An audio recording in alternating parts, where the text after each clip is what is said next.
And one thing I remember, when we asked the women, you know, those that were working during the cash flow program, we asked them, oh, you get the money, how much money? What is the money for? Yeah, I want to buy television, I want to buy... So why don't you save your money for your... Starting business. For starting business. They said, what for? I will get more money from other organizations. And then when we ask, why don't you save your money for your child education? They say, well, other organizations will give scholarship. So this is something that make the culture, that ruin the culture, the local culture.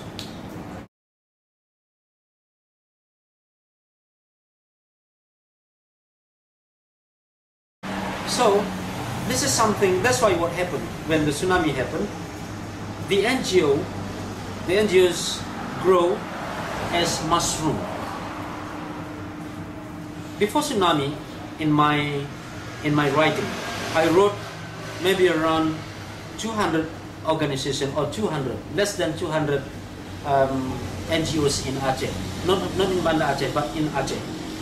But after tsunami, in Banda Aceh, well, I maybe more than 500 organizations, and also the international bodies.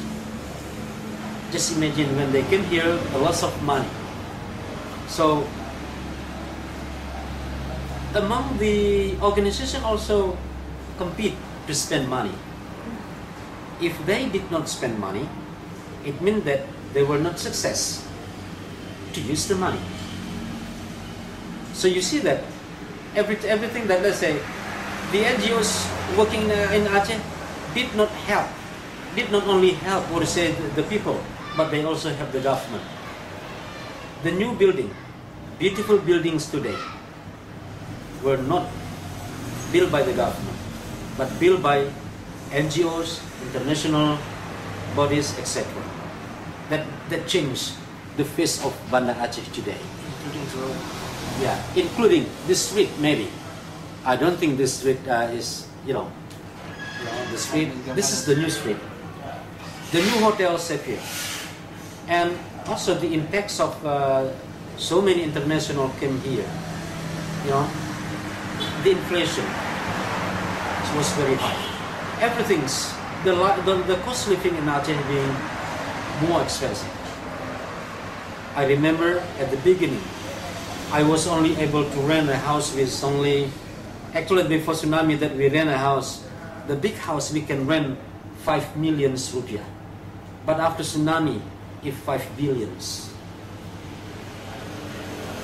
I mean, it's increased very high. The big house in Banda Aceh rent by international NGOs, international bodies, with billions rupiah for 1 year.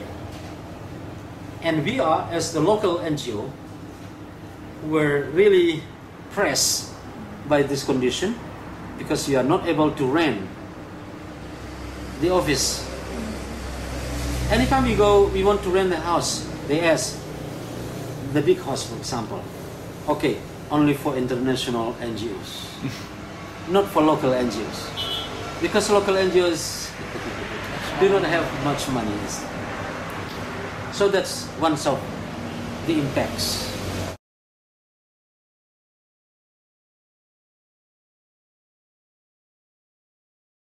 Well, I think maybe not very far to the future.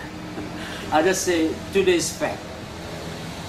Well, let's say maybe we talk about at every level.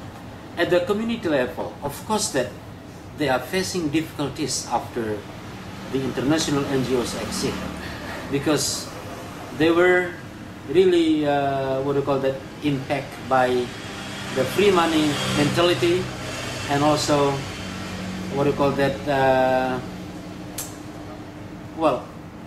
no more resources available. If they need to go to the bank will ask collateral, and of course they face difficult situations in accessing what do you call that, financial resources. Before it was easy for them to get money, but now when it is difficult, they try to get. Before they did not want to get loan, but now they try to get loan. Even they were distracted by that bad mentality. Well, that for the today, the community feel very difficult to make money, and they feel that,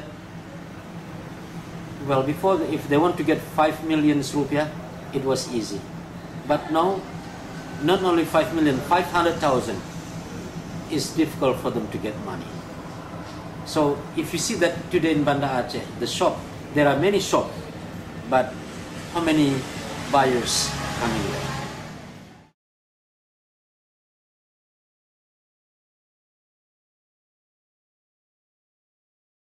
I decided to rebuild CCDE, because by rebuild like this, I can keep working. Not only me, I can also work with other friends to provide the job vacancies. So that deal with those, and dealing with the let's say local NGOs. Some local NGOs who got big funds and they did not prepare for the sustainability. It impacts us today. Some of the staff must stay at home. They don't run their program anymore.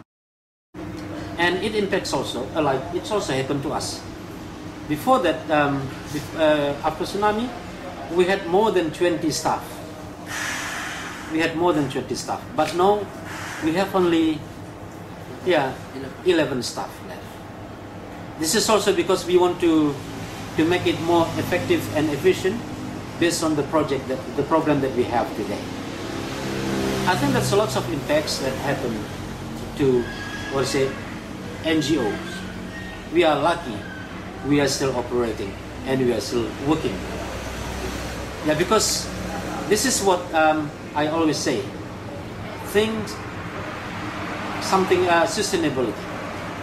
So that's why what makes us also sustain is that because even there is no donor working with us, we are still using our money, that microcredit money, to help people from the community. And also, as you see that we also publish portrait magazine, we are thinking how to make it system, how to make portrait magazine can be published even we don't get any support from international NGOs anymore. So that's why I try to verify to make it more variety resources for the organization.